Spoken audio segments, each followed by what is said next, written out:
স্বাগত দীপ্ত সংবাদের সাথে আছে আমি কাজী আসিফুজ্জামান। প্রধানমন্ত্রী তারেক রহমান ফ্যামিলি কার্ড বিতরণ কার্যক্রম উদ্বোধন করেছেন। সকালে রাজধানীর বনানীর করাইল বস্তি সংলগ্ন টিএনটি খেলার মাঠে আয়োজিত এক অনুষ্ঠানে তিনি এই কর্মসূচির আনুষ্ঠানিক উদ্বোধন করেন। এ সময় প্রধানমন্ত্রীর স্ত্রী জুবাইদা রহমান উপস্থিত ছিলেন। এছাড়া মন্ত্রী পরিষদের সদস্য ও প্রধানমন্ত্রীর উপদেষ্টা সহ সরকারের সংশ্লিষ্ট সিনিয়র কর্মকর্তারা উপস্থিত ছিলেন। কর্মসূচির আওতায় প্রতিটি পরিবারকে মাসিক ২৫০০ টাকা ভাতা দেওয়া হবে। উপকারভোগীর পছন্দ অনুযায়ী মোবাইল ওয়ালেট বা ব্যাংক হিসাবের মাধ্যমে এই ভাতা প্রদান করা হবে। ফলে তারা ঘরে বসেই অর্থ গ্রহণ করতে পারবেন। পরীক্ষামূলকভাবে প্রথম পর্যায়ে ৩৭,৫৬৭ জন উপকারভোগীকে এই ভাতা দেওয়া হচ্ছে। পরবর্তীতে কমপক্ষে ৪ কোটি পরিবারকে এই কর্মসূচির আওতায় আনার পরিকল্পনা রয়েছে সরকারের।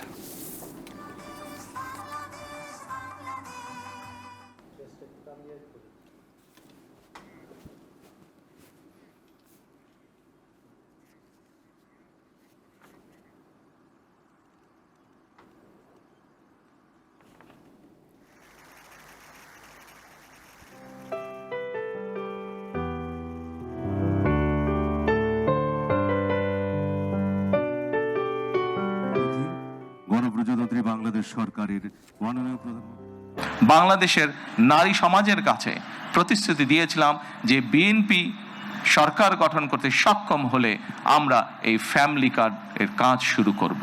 আপনারা নিশ্চয়ই খেয়াল করেছেন, আমরা আল্লাহর রহমতে বাংলাদেশের মানুষের সমর্থন নিয়ে বিগত নির্বাচনে সরকার গঠন করার 1 মাসেরও কম সময়ের মধ্যে আমরা আমাদের এই প্রতিশ্রুতি, জনগণের কাছে দেওয়া প্রতিশ্রুতির কাজ আমরা শুরু করেছি।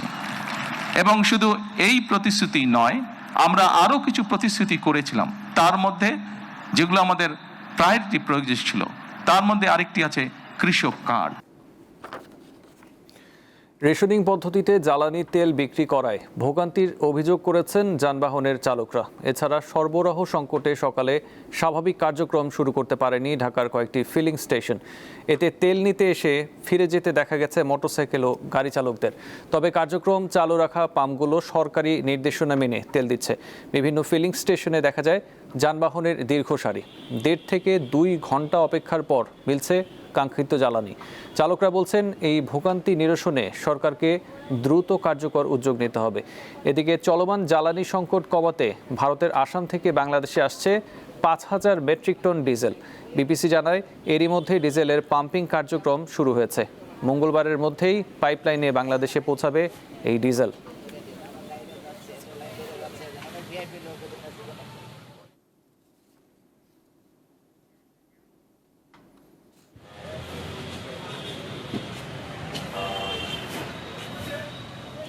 পাঁচটার সময় বের হয়েছে, তারপরে তেজগাঁও লিং রোড আসলাম। বললো যে আমরা বসেছিলাম, সিরিয়ালে ছিলাম, বললো যে তেল নাই বলতে গাড়ি আসে নাই, গাড়ি বিকেলে আসবে, তার আগে তেল দেওয়া যাবে না। হাফ অ্যান আওয়ারের উপরে লাইন ধরার পরে যখন প্রায় কাছাকাছি পৌঁছে গেছে, আমার সামনে আরও 10-15 জন হুন্ডা, ওই মুহূর্তে একটা ছোটো হ্যান্ডম্যাগ দিয়ে বললো যে তেল শেষ। তারা কোনো সময় 1 ঘন্টা দিচ্ছে, 2 ঘন্টা দিচ্ছে, দিয়ে বলতেছে তেল শেষ। তো ভোগান্তিতে সাধারণ পাবলিকরাই আমরা। আমার বাসা হলো ধানমন্ডি 27-এ।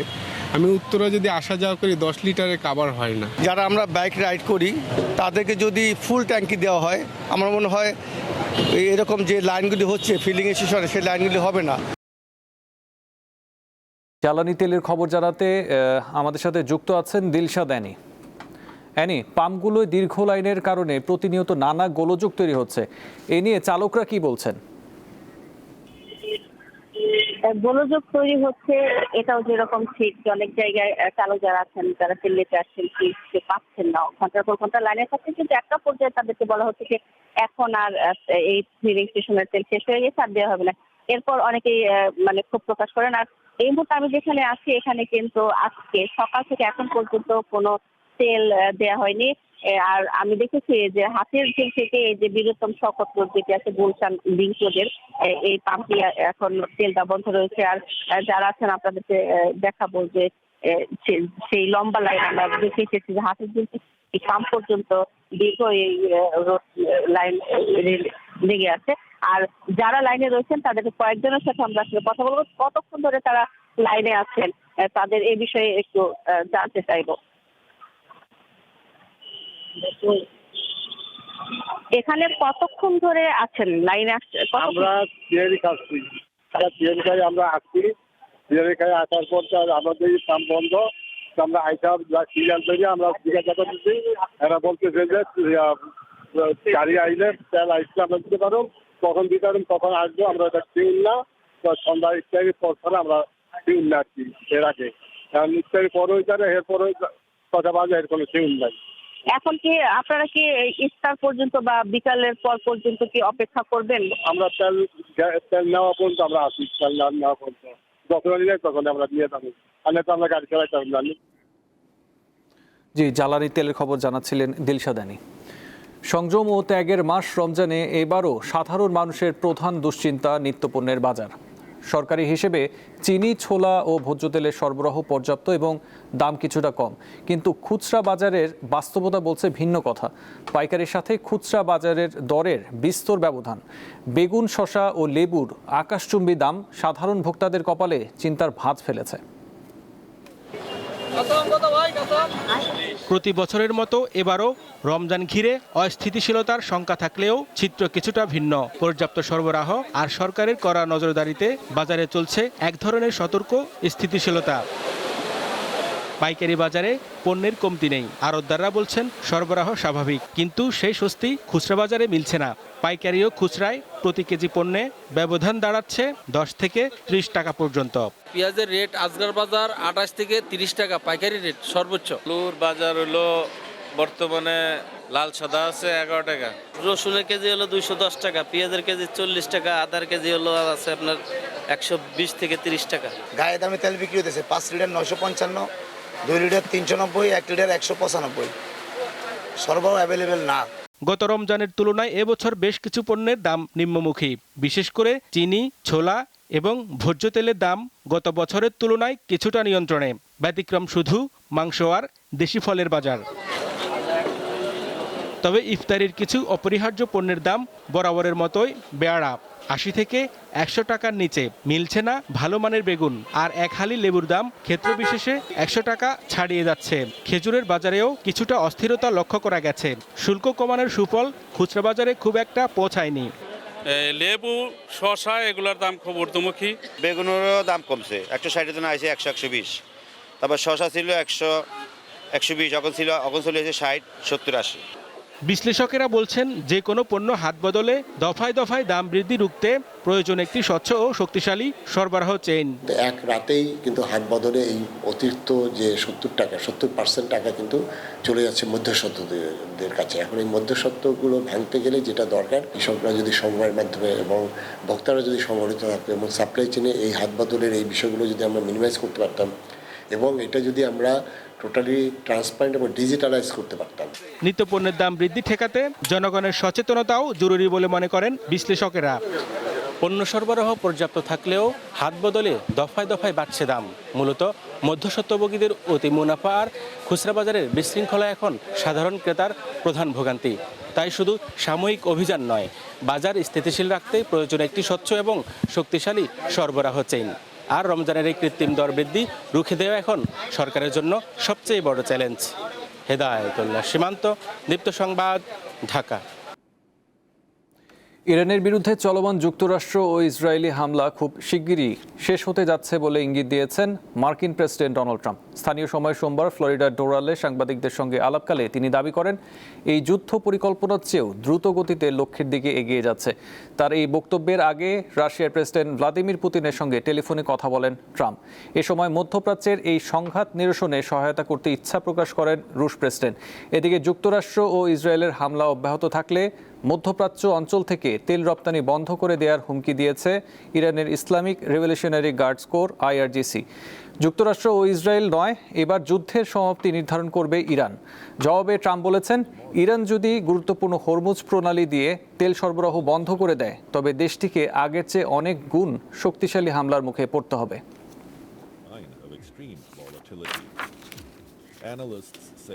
সাভারে এলিভেটেড এক্সপ্রেসওয়ের নির্মাণ কাজ চলায় নবীনগর চন্দ্রা মহাসড়কের বাইপাইল থেকে শ্রীপুর পর্যন্ত উত্তরবঙ্গগামী লেনে ঈদ যাত্রায় যানজটের শঙ্কা রয়েছে। এ বিষয়ে এখনই উদ্যোগ নেওয়া প্রয়োজন বলে মনে করছেন বিশেষজ্ঞরা। সাভারের নবীনগর চন্দ্রা মহাসড়কের বাইপাইল থেকে শ্রীপুর পর্যন্ত উত্তরবঙ্গগামী লেনে চলছে ঢাকা আশুলিয়া এলিভেটেড এক্সপ্রেসওয়ের নির্মাণ কাজ। ফলে ওই অংশের বিভিন্ন স্থানের মূল সড়ক সরু হয়ে গেছে, আছে খানাখন্দও। ফলে প্রতিদিনই হচ্ছে যানজট। বিশেষ করে বিকালের দিকে শিল্প কারখানা ছুটি হলে যানজটের মাত্রা বেড়ে যায়। এমন পরিস্থিতিতে ঈদ যাত্রা নিয়ে আশঙ্কায় আছে অনেকে। এখানে এলেঙ্গা কাজ হচ্ছে, আবার সিরাজগঞ্জ মোড়ে কাজ হচ্ছে। একটা টিপ মারতে হলে পরে 2 দিন লাগে যায়, 1 দিন লাগে যায়। চিন্তায় থাকে আমার আছে 5 ঘন্টা 6 ঘন্টা বয়ে থাকা লাগে। 2-3 বছর যাবতে এই রাস্তাটা সমস্যার মধ্যে আছে। আমরা যে ক্রসিং গুলাতে নর্মালি আমাদের জনবল থাকতো না, ঈদ উপলক্ষে ঘরমুখ মানুষকে নির্বিঘ্নে পৌঁছানোর জন্য আমরা কিন্তু অতিরিক্ত জনবল দেই। ঈদ যাত্রায় সড়কে যানবাহনের গতি স্বাভাবিক রাখতে নিজস্ব জনবল কাজ করবে বলে জানিয়েছে এলিভেটেড এক্সপ্রেসওয়ে কর্তৃপক্ষ। আর পুলিশ বলছে, নবীনগর চন্দ্রা মহাসড়কে যানজট কমাতে অতিরিক্ত হাইওয়ে পুলিশ, ট্রাফিক পুলিশ ও জেলা পুলিশ মোতায়েন থাকবে। বাইপাইল থেকে শ্রীপুরে পর্যন্ত ডিপ্লয় করেছি। 3টে শিফটে তারা কাজ করবে। দিনের বেলা বেশি থাকবে, রাত্রে বেলা কম থাকবে। আমরা আমাদের মতো করে এইটাকে আমরা একটা খুব সুন্দরভাবে আমরা যাতে জনগণ যেতে পারে কার্যক্রম আমরা হাতে নিয়েছি। জেলা পুলিশের সমন্বয়ে আমাদের উদ্বোধন কর্তৃপক্ষ সার্বক্ষণিক মনিটরিং করবেন এবং তারা ফিল্ডে থেকে আমাদের সাথে থাকবেন। আমরা ফিল্ডেই অভিযান অব্যাহত থাকবো। বিশেষজ্ঞরা বলছেন, উন্নয়ন কর্মকাণ্ডের কারণে ঈদের আগে ও পরে সড়কে ভোগান্তি কমাতে এখনই উদ্যোগ নেওয়া প্রয়োজন। এখানে বিভিন্ন লেন বা রাস্তা যদি বন্ধ থাকতে হয়, এগুলি যত অল্প সময়ে বন্ধ রাখা যায়, উন্নয়ন কর্মকাণ্ডগুলি তাড়াতাড়ি সম্পন্ন করে, এইটার কোনো আসলে বিকল্প নাই। যেহেতু ঈদের সময় রাস্তায় বেশি চাপ পড়ে, সুতরাং ফ্লো যেন বাধাগ্রস্ত কম হয়। সাভারের নবীনগর চন্দ্রা মহাসড়ক ব্যবহার করে ঈদে বাড়ি যায় উত্তরবঙ্গের অন্তত 20 জেলার মানুষ। সাদিয়া চৌধুরী, দীপ্ত, বার্তা কক্ষ। পবিত্র ঈদ উল ফিতরকে সামনে রেখে রাজধানীতে জমে উঠেছে কেনাকাটা। বিভিন্ন বিপণী বিতানে এখন ক্রেতাদের উপচে পড়া ভিড়। সকাল থেকে গভীর রাত পর্যন্ত পরিবার পরিজন নিয়ে পছন্দের পোশাক ও প্রয়োজনীয় সামগ্রী কিনতে ভিড় করছেন ক্রেতারা। রাজধানীর মার্কেটগুলোতে দোকানে দোকানে নতুন পণ্যের পসরা, ক্রেতাও রয়েছে বেশ। জমে উঠেছে ঈদের কেনাকাটা। ঈদ উপলক্ষে রাজধানী ছাড়ার আগে ভাগেই অনেকে কেনাকাটা সেরে ফেলার দিকে নজর দিয়েছেন। আনন্দ ও উচ্ছ্বাস নিয়ে কেনাকাটা করছেন তারা। এবার ঈদকে ঘিরে নারীর পোশাকে এসেছে নানা বৈচিত্র্য। ফার্সি সালোয়ার কামিজ, পাকিস্তান ভারতীয় নকশা ও প্যাটার্নের নানা পোশাক, কুর্তি, সিঙ্গেল কামিজ, 2 পিস, সারারা, গারারার দেখা মিলেছে দোকানগুলোতে। আমার আব্বু আমার 2 বোনের সাথে আসছি, আর মোটামুটি শেষই প্রায় কেনাকাটা। এর আগে জুতো কিনেছি, এখন জামা কিনতে আসছি। শপিং আসলে এখনো শেষ হয় নাই, আজকে আসছি, আরো কিছু শপিং বাকি আছে। যার যেরকম মনে করেন নেবে প্রাইস, ওইরকম রিজনেবলের মধ্যেই আছে। আমার ছেলে মেয়ের জন্য কিছু জামা কাপড় কিনলাম, নিজেরটা এখনো শেষ করি নেই, মাত্র শুরু করলাম, আম্মাকে দিয়ে শুরু করলাম। দোকানিরা জানান, ধীরে ধীরে ক্রেতা সমাগম অনেক বেড়েছে বিক্রিও। সবে বড়দের পর থেকেই খুব ভালো সেল দিচ্ছি এবং গতবারের তুলনায় এবার অনেক ভালো কালেকশনও উঠছে এবং সেলও ভালো হচ্ছে। ব্যবসা মোটামুটি খারাপ না, ভালোর দিকেই আছে এবং জিনিসপত্রের দাম ক্রেতাদের কেনার ক্ষমতার ভিতরেই আছে। প্রায় 2 লাখ প্লাস হয়েছে। এই সপ্তাহে একটু 4 থেকে একটু বেশি আশা করতেছি আমরা। প্রতিদিন সন্ধ্যা নামার পর বাড়তে থাকা ভিড় ও রঙিন পোশাকের সমারোহে জমে উঠেছে রাজধানীর মার্কেটগুলো। সঞ্জিতা প্লাবনী, দীপ্ত সংবাদ, ঢাকা। ফ্যামিলি কার্ড বিতরণের পাইলটিং প্রকল্পের অংশ হিসেবে রয়েছে চট্টগ্রামের পটিয়াবাসী। এই বিষয়ে জানাতে চট্টগ্রাম থেকে যুক্ত আছেন সহকর্মী রুনা আনসারি। রুনা, চট্টগ্রামে কয়টি পরিবারকে প্রাথমিকভাবে এই কার্ড দেওয়া হচ্ছে এবং কিভাবে তাদের বাছাই করা হচ্ছে? আসিফ, কিছুক্ষণ আগে কিন্তু চট্টগ্রামের আজকে যে প্রথম ধাপে ফ্যামিলি কার্ডের বিতরণের আনুষ্ঠানিকতা সেটি শেষ হয়েছে। আমরা এই মুহূর্তে চট্টগ্রাম বিমানবন্দর উচ্চ বিদ্যালয়ের মাঠে আছি। এখানে সকাল 10টা থেকে আনুষ্ঠানিক কার্যক্রম শুরু হয়েছিলেন। এখানে অর্থমন্ত্রী আমির খসরু মাহমুদ চৌধুরী তিনি উপস্থিত ছিলেন। প্রথমত চট্টগ্রামের জেলা প্রশাসকের 900 জন তারা বিভিন্ন শ্রেণীর কর্মকর্তা কর্মচারীরা চট্টগ্রামের 41 নম্বর ওয়ার্ড পতেঙ্গায় সেখানে যাচ্ছেন যাচাই বাছাই করে একদম 11,000-এর বেশি পরিবারকে তারা প্রথমেই এখানে বের করেছেন এবং সেই 11,000 পরিবার থেকে প্রাথমিকভাবে 5,575 জনকে আজকে প্রথম ধাপে ফ্যামিলি কার্ড বিতরণের কার্যক্রম শুরু হয়েছে। এর মধ্যে অনেকে তাদের মোবাইলে বিকাশ নাম্বারের মাধ্যমে ফ্যামিলি কার্ডের যে অর্থ সেটি পেয়ে গেছেন এবং কিছু কিছু যারা উপকারভোগী তারা তাদের ব্যাংক অ্যাকাউন্টে টাকাটা নিচ্ছেন। এভাবে কিন্তু সকাল 10টা থেকে যে আনুষ্ঠানিকতা শুরু ছিল এখানে সেটি কিছুক্ষণ আগে শেষ হয়েছে। যাচাই বাছাইয়ের ব্যাপারে যেটি বলবো, যে মহিলাগুলো তাদের পরিবারের কাছে অবহেলিত বা যাদের পরিবারে উপার্জন কর্ম কোনো লোক নেই, ছেলে বা স্বামী নেই বা অনেকে স্বামী থাকলেও অসুস্থ, যে কাজ করতে পারছেন না, এই বিষয়টি গুরুত্ব দিয়েছেন এবং যাদের আসলে ভূমিহীন, যাদের কোনো নিজের ঘর বাড়ি নেই এবং হতদরিদ্র বা কারো কাছে যে কিছু করতে পারছে না বা চাইতে পারছে না, এই পরিবারগুলোকে যাচাই বাছাই করেছে। এবং এখানে যিনি জেলা প্রশাসক এবং অর্থমন্ত্রী তাদের বক্তব্যে বলেছেন, ফ্যামিলি কার্ডে যাদেরকে নির্বাচিত করেছেন তারা কিন্তু কোনোভাবে এখানে কোনো ধরনের রাজনৈতিক বিষয়গুলো মাথায় মানে দেখেনি, কোনো রাজনৈতিক পরিচয় এখানে কিন্তু তাদের কাছে প্রাধান্য পায়নি। একমাত্র যারা এই ফ্যামিলি কার্ড পাওয়ার যোগ্য বা ফ্যামিলি কার্ডের যাদের জন্যই প্রযোজ্য তাদেরকে যাচাই বাছাই করে কে কোন দলের বা কে কোন পরিবারের এগুলো না দেখে একদম নিরপেক্ষভাবে কিন্তু এই যাচাই বাছাইয়ের কার্যক্রম সম্পন্ন করেছে। মাত্র গত এক সপ্তাহ ধরে তাদের সে কার্যক্রম ছিল, এক সপ্তাহের মধ্যেই সে কার্যক্রম সম্পন্ন করে আজকে প্রাথমিকভাবে 5,575 জনকে ফ্যামিলি কার্ড বিতরণের জন্য আজকে এখানে আনা হয়েছে এবং বেশ কিছু যারা উপকারভোগী তাদের হাতে ফ্যামিলি কার্ডের যে চাবি সেটি বুঝিয়ে দেওয়া হয়েছে এবং যে কার্ড সেটি বুঝিয়ে দেওয়া হয়েছে এবং তাদের মোবাইলে এরই মধ্যে টাকা চলে গেছে। এবং এখানকার অর্থমন্ত্রী আজকে প্রোগ্রামে তিনি বক্তব্যে বলেছেন, ফ্যামিলি কার্ডের মানে হচ্ছে এই নয় যে তাদেরকে শুধু যে ফ্যামিলি কার্ডটা দেওয়া হচ্ছে, কিছু টাকা দেওয়া হচ্ছে প্রতি মাসে, সেটি নয়। তাদেরকে বাংলাদেশের অর্থনীতিতে, তাদের ক্ষুদ্র ক্ষুদ্র অর্থনীতিতে তাদেরকে অন্তর্ভুক্ত করার জন্যই কিন্তু ফ্যামিলি কার্ডের এই প্রয়াস বা ফ্যামিলি কার্ডের যে শুরু সেটা। এবং তাদেরকে এই 2,500 টাকার মধ্য দিয়ে তাদেরকে দেশের অর্থনীতিতে অন্তর্ভূক্ত করা হচ্ছে। তারা এই টাকা থেকেই ছোট ছোট উদ্যোক্তা হতে পারে, তাদের প্রয়োজনীয় যে কাজগুলো সেগুলো সারতে পারে এবং দেশের যে অর্থনীতির যে ভূমিকা সেখানে কিন্তু তাদেরকেও অন্তর্ভুক্ত করেই নারীদেরকে যে সামনের দিকে এগিয়ে যাওয়া, সেই এগিয়ে যাওয়ার পথ কিন্তু আজকে থেকে তাদের জন্য সুগম করে দেওয়া হয়েছে, এটি তিনি তার বক্তব্যে বলেছেন। এবং যারা উপকারভোগী তাদের সাথে আমরা কথা বলে জেনেছি, তারা বলছেন যারা কাজ করতে পারছেন না বা ফ্যামিলির কেউ কাজ করার লোক নেই, যার কারণে তাদেরকে অন্যজনের দিকে হাত বাড়াতে হয় বা অন্যজনের কাছ থেকে তাদের চাইতে হয়। আজকে যে টাকাটি পেয়েছে তারা চাইবে এখান থেকে কিছুটা সঞ্চয় করতে এবং তারা ক্ষুদ্রভাবে এই টাকাটিকে কাজে লাগিয়ে এই টাকা থেকে কিভাবে তাদের আরো উন্নতি করা যায় বা ছোট ছোট যদি তাদের কোনো কার্যক্রম বা চাষাবাদ করতে পারে বা কোনো ধরনের মুরগি পালন করতে পারে, এই জিনিসগুলো তারা চেষ্টা করবেন এবং তারাও যেন সামনের দিকে সমাজের কোনো কাজে লাগতে পারে এই চেষ্টাটা তারা করবেন। এবং এই যে নির্বাচনের আগে যে প্রতিশ্রুতি ছিল ফ্যামিলি কার্ড দেওয়ার ব্যাপারে, অনেকে তাদেরকে বিভিন্ন ধরনের অনেকে বলেছেন এই ফ্যামিলি কার্ডটা আসলে দেওয়া হবে না বা এটা নির্বাচনী একটি প্রতিশ্রুতি দেওয়া মাত্র।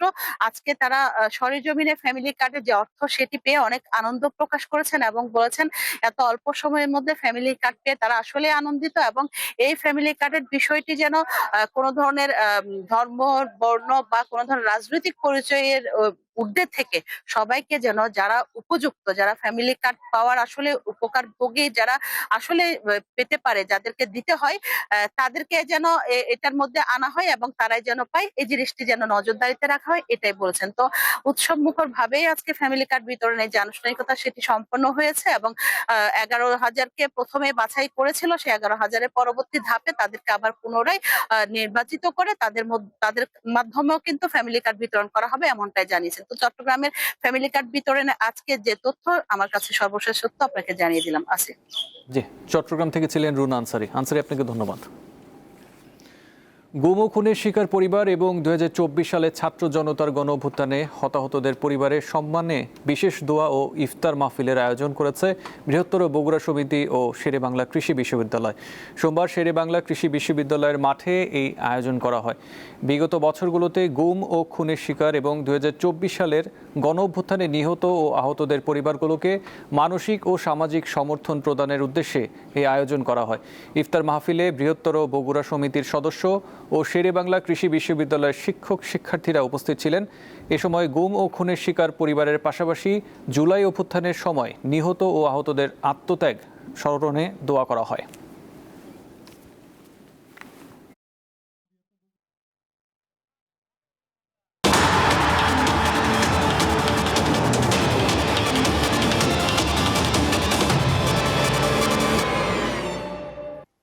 নারী এশিয়ান কাপ টুর্নামেন্টে অংশগ্রহণ শেষ দেশের উদ্দেশ্যে রওনা হয়েছে বাংলাদেশ নারী ফুটবল দল। পার্থে সোমবার সন্ধ্যায় উজবেকিস্তানের বিপক্ষে হেরে স্থানীয় সময় মঙ্গলবার সকালে দেশের উদ্দেশ্যে রওনা হন ঋতুপর্ণারা। থাই এয়ারওয়েজের একটি উড়োজাহাজে ফিরছে লাল সবুজের প্রতিনিধিরা। ব্যাংককে কয়েক ঘন্টা যাত্রাবিরতিতে রয়েছে। এরপর বাংলাদেশ সময় মধ্যরাতে ঢাকায় পৌঁছানোর কথা রয়েছে আফ্রিদাদের।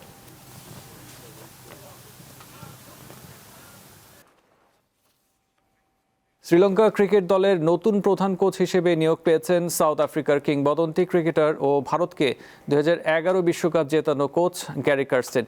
এক সংবাদ বিজ্ঞপ্তিতে এ ঘোষণা দিয়েছে লঙ্কান ক্রিকেট বোর্ড। আগামী 15 এপ্রিল থেকে 2 বছরের জন্য তার এই নিয়োগ কার্যকর হবে।